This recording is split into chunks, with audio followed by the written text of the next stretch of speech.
Welcome back to Morgan's video blog, Morgan's online blog in video format. Today I'm back with more Balticon notes. Today's panel I'm discussing is coming of age versus YA. Although that's a bit of a misnomer. We'll get into that shortly.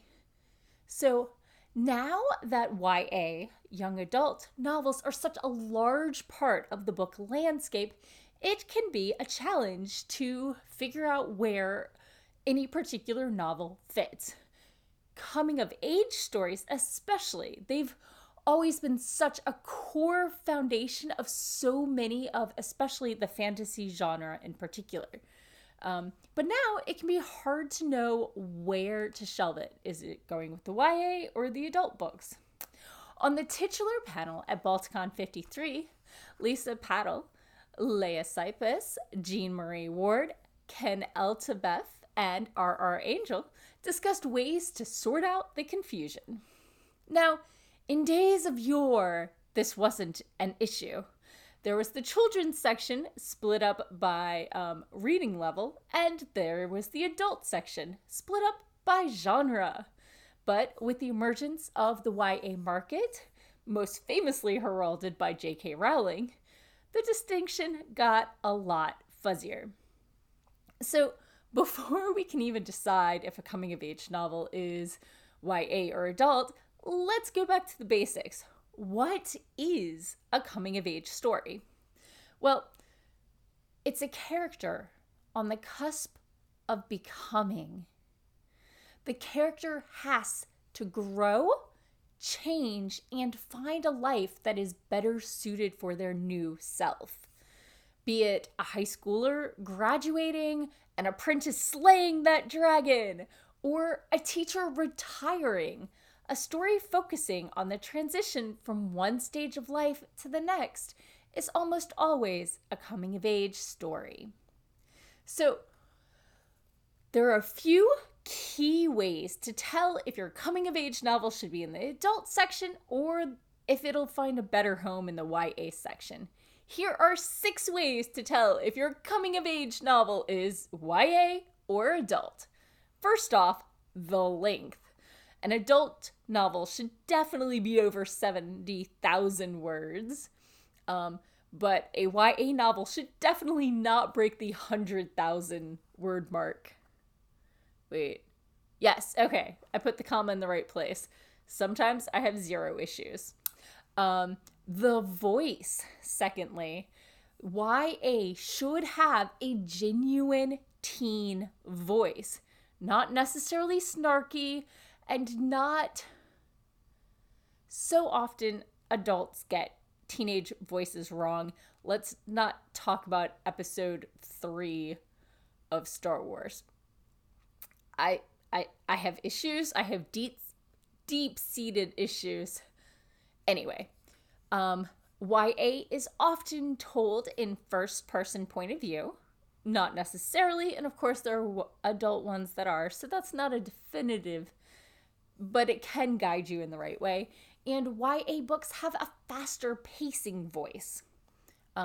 Thirdly, the story's focus. Adult novels handle more adult issues.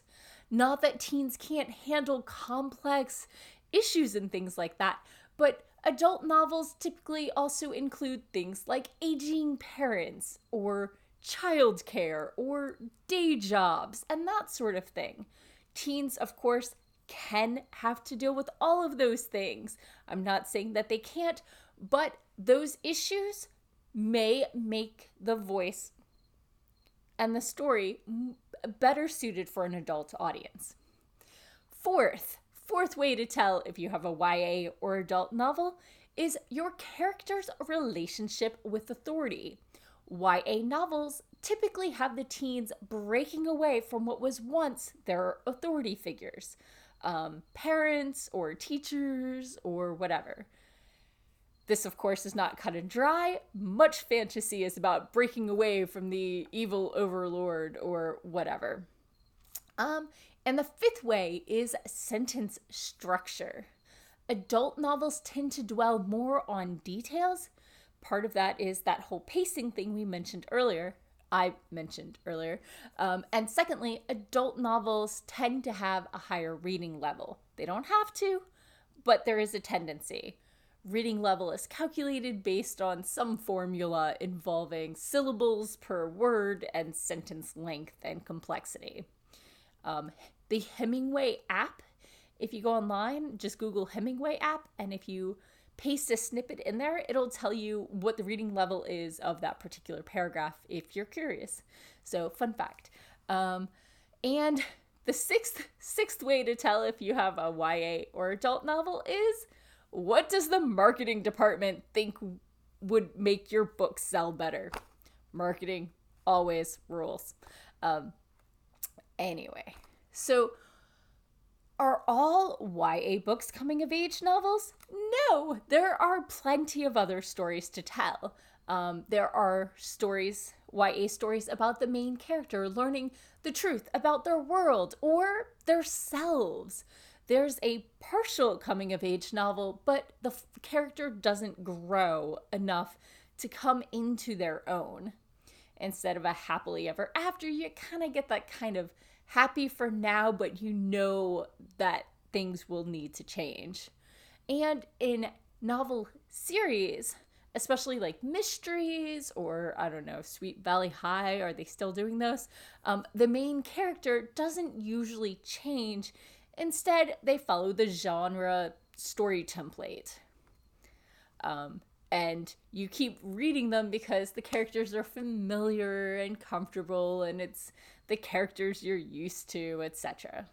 So, hopefully, these tips can help you guide you down that narrow line between coming of age adults and betwixt and between the two sides. One final thought as a warning for those of us who are writing what we think is YA as adults.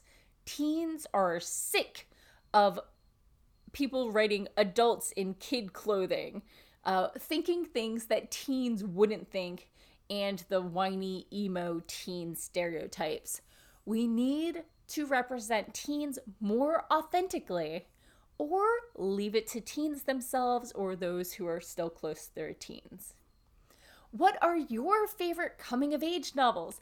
Let me know if they're YA or adult and why. Are there any differentiators I missed or the panel missed because we ran out of time?